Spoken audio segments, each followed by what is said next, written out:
इंदिरा आवास में तो मुखिया लोग घूस लेते हैं, काफी चर्चा में बने रहते हैं, काफी हल्ला होता है। क्या सुनने अभी में इस आ रहा तरह है का कि काम मुखिया जी लोग हड़ताल करने जा रहे हैं, आखिर क्या नमस्कार, वजह है, आप क्यों देख रहे हैं करना स्वराज चाहते तक हैं? और मैं विश्वजीत चौहान। अभी मैं सारण जिले के रिविलगंज प्रखंड के ग्राम पंचायत मुकरेरा में मौजूद हूँ। हमारे साथ एक मुखिया जी हैं जो कि जर्मन शिक्षक के रूप में काफी ज्यादा लोकप्रिय हैं। कई ऐसे कॉलेज और विद्यालय में पढ़ा चुके हैं। आइए इनसे जानते हैं, बातचीत करते हैं।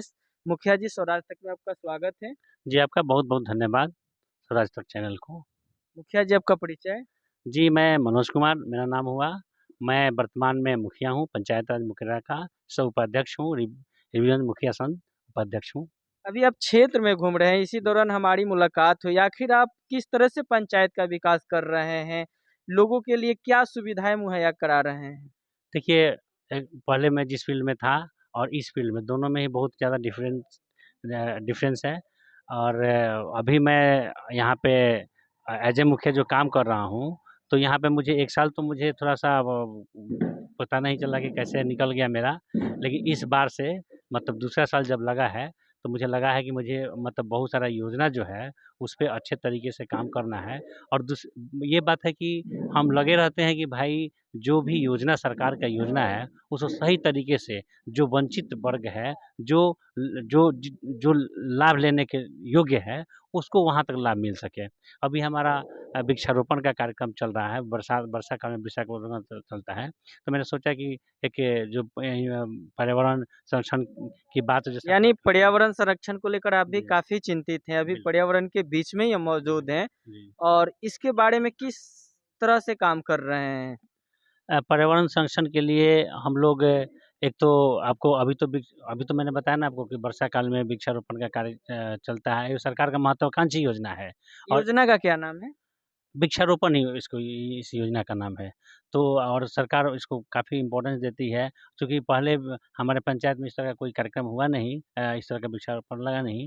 लेकिन मैं साथ-साथ मैं पब्लिक से अपील भी करता हूँ कि योजना का जो भी लाभ ले रहे हैं, उनसे अपील भी करता हूँ कि अगर आपको योजना दिया जाता है, तो अक्षरशः उसको धरातल पे उसका मतलब उसको दिखाएँ, उसको दिखना चाहिए। क्योंकि देखिए सिर्फ़ सरकार योजना दे देने से और मुखिया जी की योजना दे देने से नहीं चलेगा। सबको मतलब मिल-जुल के एक एक आदर्श स्थिति बनानी पड़ेगी, तभी हम लोग सब लोग मिल के तभी हम लोग विकास की धारा को बढ़ा सकेंगे और इसी क्रम में हम लगे हुए हैं अपने पंचायत के लिए, हमेशा चिंतित रहते हैं और मुझे अब मैंने एक संकल्प ले लिया, मैंने पहले भी चुनाव से पहले भी मैं संकल्प लिया था कि मैं अपने पंचायत को आदर्श पंचायत बनाऊँगा और आज भी मैं तत्पर हूँ, संकल्पित हूँ कि मैं हर क्षेत्र में सिर्फ वृक्षारोपण ही नहीं। इंदिरा आवास में तो मुखिया लोग घूस लेते हैं, काफ़ी चर्चा में बने रहते हैं, काफ़ी हल्ला होता है। क्या आप भी इस तरह का काम करते हैं? देखिए, इंदिरा आवास की जहाँ तक बात करते हैं, जब मैं मुखिया बना, तो मैं 3 बार प्रचार करवाया अपने गाड़ी से। 3 बार कि भाई जो भी मतलब लाभुक हैं, जिनको इस तरह का समस्या हो रहा है, तो आप लोग हमको आके हम लोग को अवगत कराएँ कि भाई ऐसा कौन व्यक्ति है और बोल्डली लिखित शिकायत दें। मौखिक हम नहीं सुनना चाहते हैं, मौखिक आप मत बोलिए। आप लिखित शिकायत दीजिए हमको, तब उसमें हम एक्शन लेंगे, तब हम कुछ कर पाएँगे। नहीं तो ऐसे तो बहुत दिनों से कोई कुछ बोल रहा है, कोई फिर बाद जाके हम अकेला पड़ जाते हैं और जो गलत करने वाला गलत कर लेते हैं। इसलिए मैंने बोला कि लिखित दीजिए और अपनी बातों को बोली रखिए। जब तक कि समाज सुनने में आ रहा है कि मुखिया जी लोग हड़ताल करने जा रहे हैं, आखिर क्या वजह है, क्यों करना चाहते हैं? देखिए हम लोग का 19 सूत्री माँगे हैं सरकार से।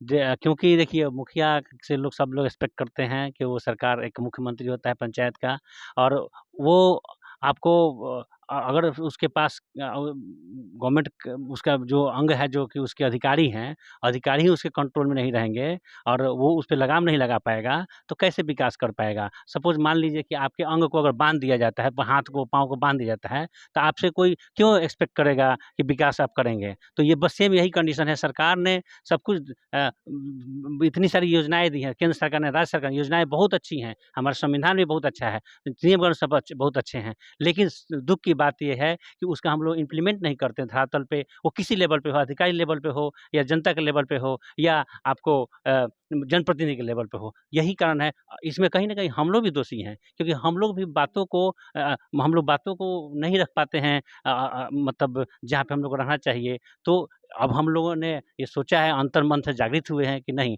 हम लोगों को अब कुछ न कुछ नया करना है, समाज को बदलना है। और मैं तो शुरू से ही मैं कह रहा था कि मुझे समाज बदलना है, और मैं इसीलिए नौकरी छोड़ के यहाँ पे आया कि हमें बदलाव करना है, बदलाव की राजनीति करनी है। और निश्चित रूप से जब मैं यहाँ पे आया तो मुझसे कुछ लोग नाराज़ भी हुए, हमारे अपने लोग नाराज़ हुए, लेकिन मैं ये आश्वस्त करना चाहता हूँ कि सब लोग एक दिन मेरे विचारधारा को समझेंगे और समझ के और मुझे आत्मसात करेंगे, क्योंकि देखिए मैं किसी का बुरा नहीं चाहने वाला हूँ। मैं बिल्कुल जो भी मैं चाहता हूँ सबको मैं समेट के चलूँ, लेकिन हो सकता है मेरी कुछ अपनी क्षमता हो, हमारी में भी कुछ कमियाँ हो, उसको हम धीरे-धीरे सुधारेंगे, सबको एक प्लेटफ़ॉर्म पे लाएँगे और इस मुकरेरा को आदर्श पंचायत बनाने के लिए हम हर संभव प्रयास करेंगे। संकल्पित हैं। तो हमारे साथ थे मुखिया जी ग्राम पंचायत राज मुकरेरा के, जिनका सोच है कि हमारे पंचायत जो हो आदर्श पंचायत हो, हमारे यहाँ के जो जनता है वो खुश रहें, मिलजुल के रहें।